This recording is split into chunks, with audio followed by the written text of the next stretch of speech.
Everyone, it's Joe Waxman here. Happy New Year, New Year's Day. Um, Hope everyone had a good evening and hopefully we'll have a good 2025. Good things to come, hopefully. In this video, I want to look at the chart of JD Vance. So guys, hit that like button, subscribe if you haven't already, and book a reading with me. Just email me at macrogoldmachine@yahoo.com.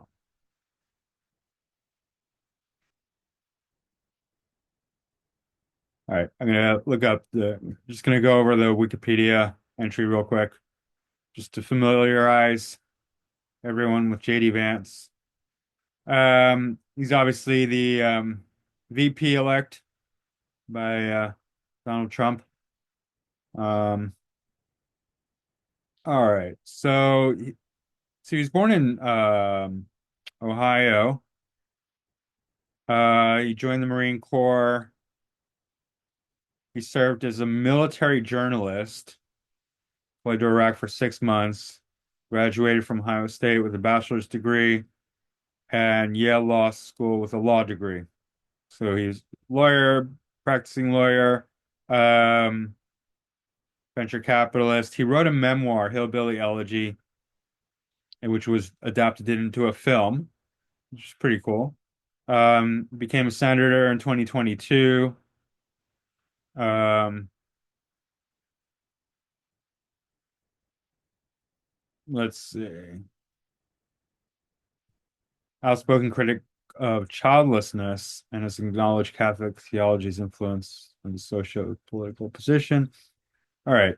So main thing is that he had a really difficult start of things. Poverty, abuse, mother struggled with drug addiction. And Vance and his sister were raised by his mother's parents. Um,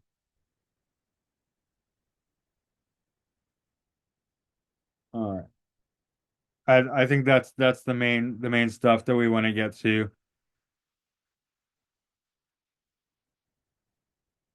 All right. He's Leo rising and similar degree to Trump actually. And later I'll pull up Trump's chart. We can just compare because there are some pretty strong corollaries there between the two charts. So he's got Leo Sun, Venus in the first house in the ascendant. So Leo rising with Sun in the first or 12th, depending on how you look at it. Um, what I would say about this is that if the sun is in the first whole sign house but behind the ascendant, then it's a little bit more hidden. It's still there, it's still present, but there's a quality that it doesn't show itself as brightly, right? Uh, so you know, JD Vance, yeah, he's still Leo. He's still got the confidence, the bright, shiny quality, but there's a reservedness there. And it's subtle, but you can tell, right? If it were reversed, if the ascendant was at 10 degrees and the sun was at 27 degrees, it'd be totally different, right? His personality would be way more forward, right? There's a reserve quality because that sun it is taking on some 12th house qualities. So there's this hidden quality, even though it's still Leo, it's still, very bright. All right, so that's first Lord in the first house. Um, it gives a lot of, especially in Leo, it gives a lot of confidence, a lot of stability. It's a fixed sign, and um, yeah, just kind of like this, the bright, strong Leo quality, and Sun does really well there. And so, yeah, easy to I don't want to say easy, but certainly it's going to give him a much better chance of rising out of any sort of difficult situations into the limelight because of that strong Leo sun, even though it's in the 12th quadrant still, right? And then Venus is here, and that's excellent. Also for looks, for being in front of the camera, for likability, for presence, right? And Venus is ruling the third house, as well as the MC, right? So that tends to signify that he's going to make a name for himself in whatever field he chooses, especially because MC is on the first, so it's like JD Vance, right? That's the name's got to be present somewhere in big, big text, big font for the world to see in some capacity. And it's the third Lord. He was a Lord, and he was a journalist, right? And then he wrote Hillbilly Elegy. And then we also see another confirmation of that, this Mercury in the first house in Virgo, which is an excellent dignity, right? Domicile and exaltation. Mercury ruling the second. So the second in the second, but first quadrant, right? So it's bringing in that first. So it's like, speaking, right? Speaking and appearances. Yeah. Mercury's also ruling the 11th house, right? So popularity, right? Gaining popularity, getting in with groups, and networks, and communities, even leading them, right? Because of that first house influence with the 11th house. Um, then we got the moon in Libra in the third. I'm calling this the third, right? Because third whole sign and pretty close to that third cusp. Just a reminder that these in between cusps, not non-angular cusps, are suggestive, right? They're suggestive. Only the angles stay the same. No matter what house system we use, the angles will always be the same. Everything else can move around. So if it's close by, I think oh yeah, yeah, Porphyry. But he also has Moon conjunct Pluto. It's 10-degree gap, but it's still significant, and that shows a very deeply obsessive um, nature, internal nature, but also issues with the mother. Right, mother was drug addict or abusive. Obviously not there. He was raised by his grandparents, right? So there is issues there, and that we do see that often with Moon Pluto combinations, issues around the mother. Excuse me. Moon is ruling the 12th house, 12th house, right, as well. So that does tie into the sort of drug addiction that he grew up with, and the Moon Pluto influence as well doubles, reinforces that with the issues with around family and mother in particular. But it also indicates like just kind of like a deep internal drive, also a transformation, like deep transformation, right? In his life and his heart and his moon, mind significance, right? Because of Pluto, but also third house activation as well. Um, and then we get further confirmation about the difficulties in his childhood with Saturn and Mars here in the fourth, right? Particularly Saturn. Um, Although it's a day chart, and so Mars would be the aspect malefic. So yeah, Mars also. So Mars and Saturn conjunct. Mars in great dignity here, but um, it's still widely conjunct Saturn. So that is pretty fierce. And not only does it show difficulty growing up, it also shows, and similar to RFK Jr., right? RFK Jr., although grew up very privileged in a privileged Kennedy family, suffered great difficulty because of the murder of his father and uncle, right? Incredible, right? To, very traumatizing to deal with. JD Vance obviously had it different, raised by his grandparents in poverty and abuse and with drug addiction and whatnot, right? But there's still that Mars Saturn influence in Scorpio. This also shows his fierce protective nature of his homeland, and similar, like they're both on Trump's team, RFK Jr. and JD Vance, and they both have this signature of Mars and Saturn in Scorpio in the fourth, like yeah, so like such, and they're both lawyers too, such strong protectors, right, of the homeland. Um, yeah, that's pretty intense and fierce, and Mars ruling the ninth and the fourth, obviously. So it's bringing in actually, yeah, that religious element, right? How strongly? Well, we'll look at that.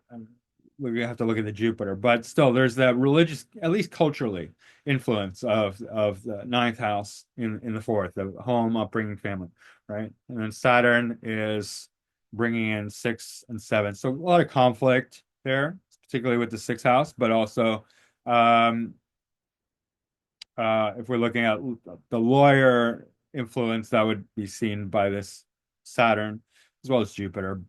But yeah, the because sixth house dealing with that competitive. I mean, sixth house I wouldn't say is always necessarily going to be about law. Obviously, it's not. But in this case, the competitive quality um, definitely has ties to that Saturn, competitive and academic, especially in Capricorn. But sixth and seventh in the fourth. Uh,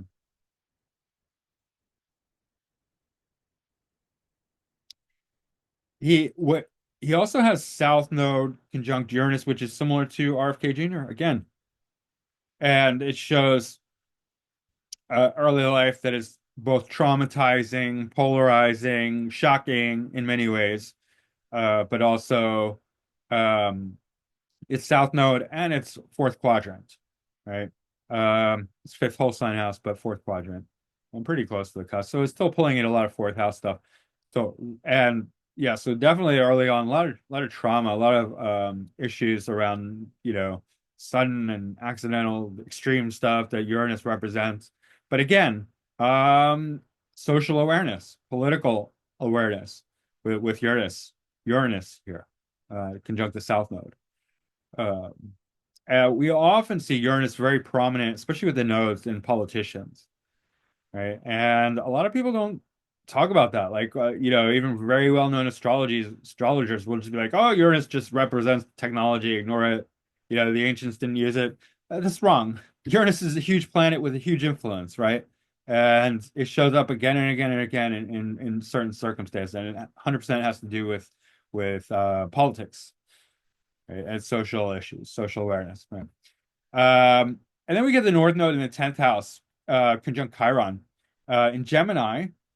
But Chiron here also representing, like similar to RFK Jr., um, uh, a tendency to want to look out for the little guy or the reject, the downtrodden, the homeless, the weak, the neglected. That's kind of Chiron's area, right? Especially if there's any sort of negative, bad aspects to it. And here we get not bad aspects, but hard aspects. Let's put it that way. Chiron square Mercury, right? And that, especially with it being the Gemini Virgo square, that definitely ties into his writing, and it gives him also. This will give him not just Mercury and Virgo in the first will give him strong intellect and writing ability, but the Chiron in Gemini square Mercury will give him that real edge because the Chiron as applied to creativity and arts really brings out uniqueness, right? Chiron is the sort of the thing that is just it's out of the box. It's weird, it's strange, it's different, but it sets it apart, right? So he can be that creative writer, which is I think is why he wrote that. He was a journalist and then he wrote Hillbilly Elegy and it was good, right? Apparently, it was good enough to make a movie out of. So that's part of that. But he's going to be looking out for the little guy with this North Node conjunct Chiron. And also, he is going to want to be in the public spotlight with North Node in the 10th quadrant, right? Um, of course, it's doubled up. We get a second indicator of that just in general with Venus being the MC Lord, pretty close to his ascendant. That would tie his career and public appearance, public recognition, public um, uh, opinion, it would, tie it to him. I'm not saying that correctly. It would make him more likely to be in the public eye. Let's put it that way.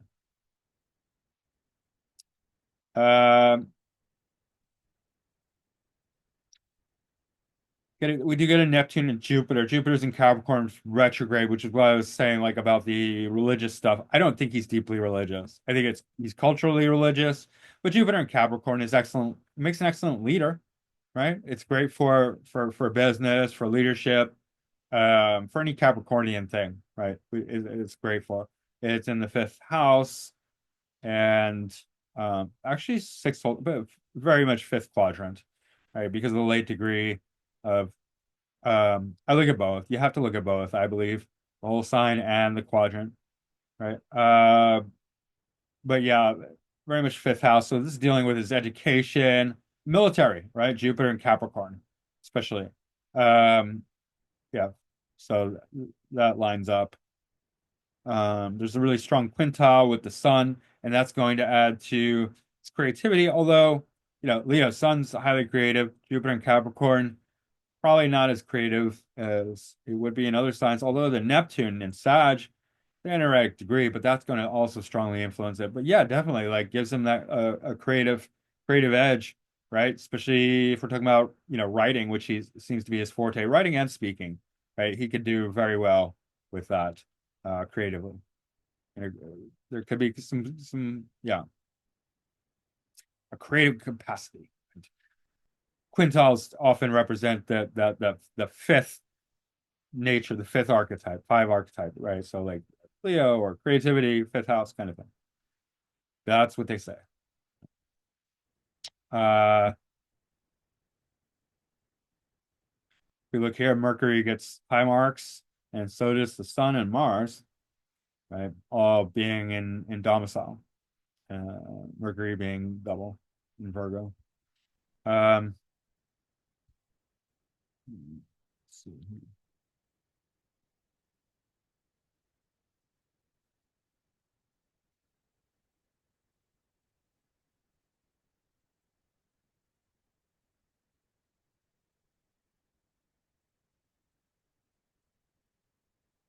Jupiter's retro, Uranus, Neptune's retro.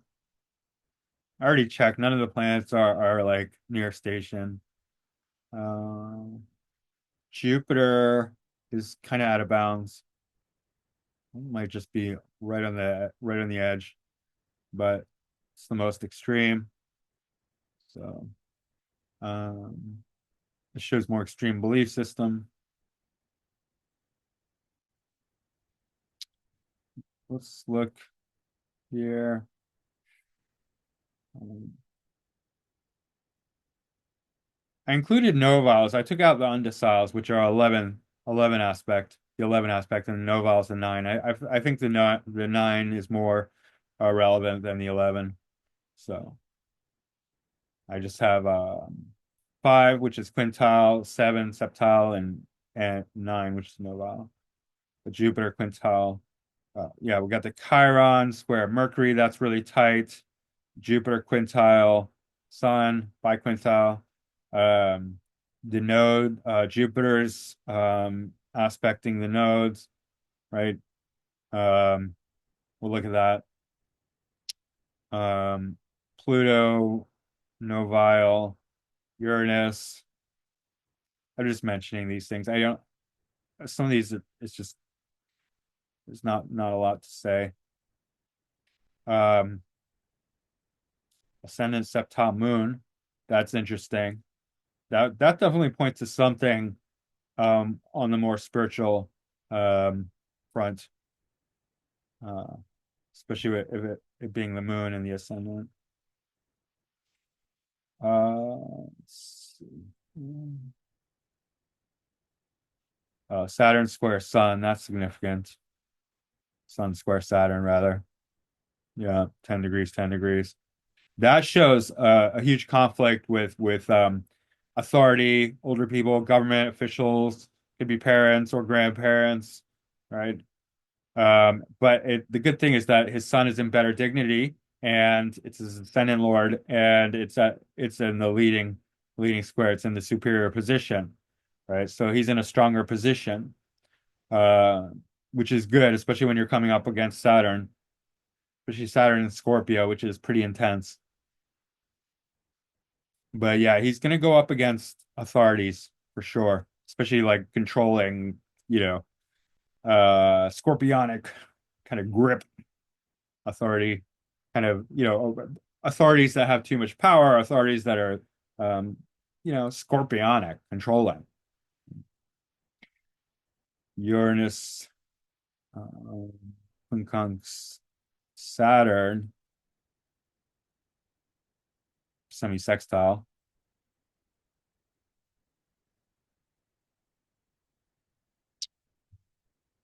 Yeah, that again shows conflict with authority, rebellion against authority.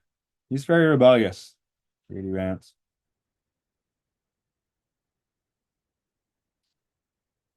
Pluto sextile Neptune, that's harmonious. That's nice. Um, Pluto septile Mercury. That's interesting as well. Um, I mean, the septile is going to be a bit more obscure. It's not going to show up very much, but this would show a transformative influence by Pluto. I mean, Mercury's in the superior position, but still, uh, second house.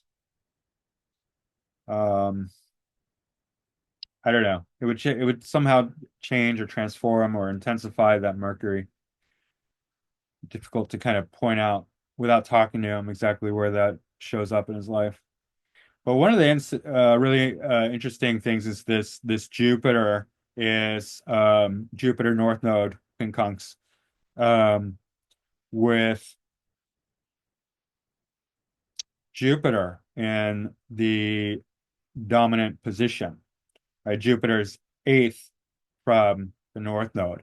So that would signify that the Jupiter is guiding or controlling even this North Node direction because North Node in Gemini isn't really, I mean, that's more like writing, speaking, communicating, floating or being like a butterfly going here, going there.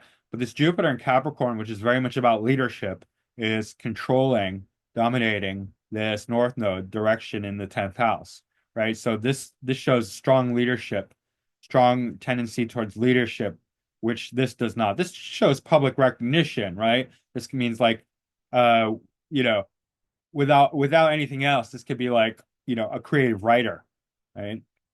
Like he could have taken journalism and writing, scripts, screenplays, and all that, as a career, especially with the square to Mercury, right? It'll be more dramatic and it'll involve like grit and hard work with that square. That's what the square represents, trying hard, tension, right?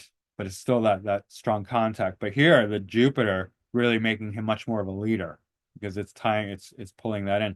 And then if we take the sun, quincunx, quintile over Jupiter, then the sun is casting its light on Jupiter, which is good because it's, really it's in good dignity. It's in Leo, so a lot of pride, honor, um, fighting Leo, bold, confident, bright kind of energy. It's casting that light onto Jupiter. Jupiter and Capricorn, although strong leadership, is not very bright, right? Jupiter and Capricorn does not have like its own sort of bright light. It's just sort of leadership, and it could go in any direction. Leadership is not always good leadership, strong leadership, noble leadership. But with the sun casting his light on Jupiter, brightening up that Jupiter, making it more positive, making it more dignified, and then that Jupiter in Capricorn is sort of controlling, directing, leading this North Node conjunct Chiron. So that's interesting there. Um, Sun is also trine Uranus, right? So his political leanings are also going to be influenced by this really bright, strong sun in Leo.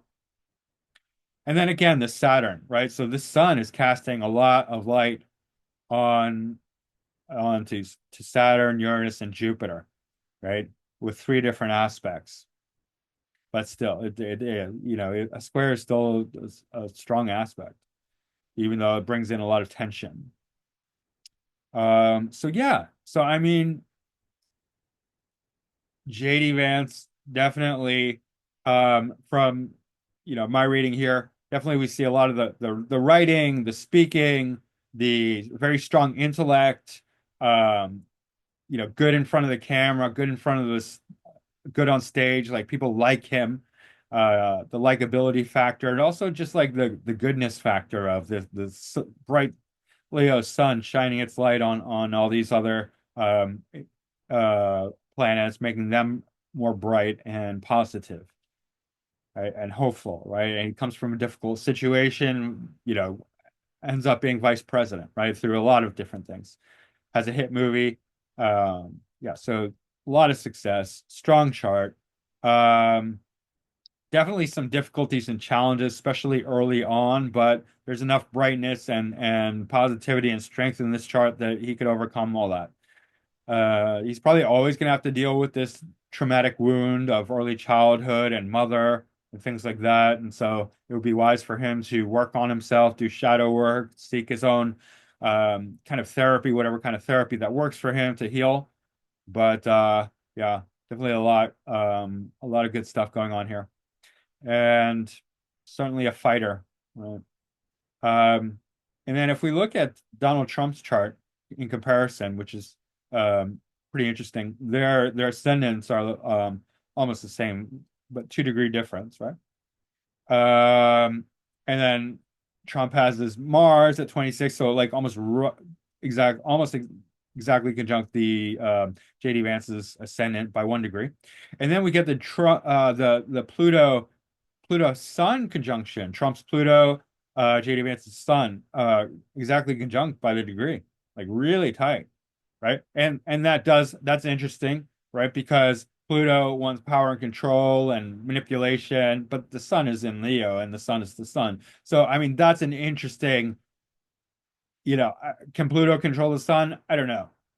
I don't know, especially not a dignified Sun like Sun in Leo. It's pretty intense. But anyway, I mean that there's that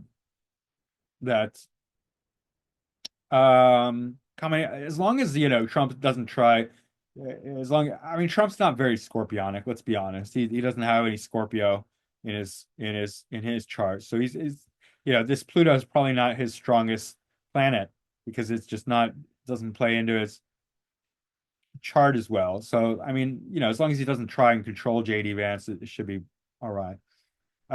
Both have the Gemini influence, not lined up by degrees, but North Node in Gemini, both of them, 10th house, right? North Node, 10th house, Gemini, right? So that's, public speaking, comes naturally to both of them, right? JD Vance has the North Node Chiron. Trump has the Jupiter Chiron, right? Jupiter's extremely generous. Um, JD Vance has Moon here. Moon Jupiter is an excellent combination, but then Trump has this, Jupiter in Libra stationary in the second house, and obviously he's very wealthy, multi-billionaire, right? But it's also conjunct Chiron, so that definitely like he is very charitable. If you look at Trump's contributions, um, yeah, he has done a lot of charity work, and he often doesn't talk about it, but other people do. But anyway, yeah, he's very generous, Trump. But so like my point is, they both have this Chiron. They're both looking out for the little guy, right? They're both thinking about that, and Trump does. You can paint him to be a narcissist all you want. He actually cares about homeless people, cares about you know impoverished people, suffering people. Anyway, this isn't about Trump. This is just the similarity why they chose each other. Um, yeah. And then Sagittarian, again, influence here, South Node, Moon, Uranus, right? So um there's probably some interesting aspects, but I didn't want to go too deep, but just mainly the conjunctions. The ascendant Mars, ascendant Venus, Sun, Pluto, Gemini, Sag, and Libra, Moon, Jupiter. Yeah. All right. Uh I think that's the bulk of everything for JD Vance. Don't want to make it too long, but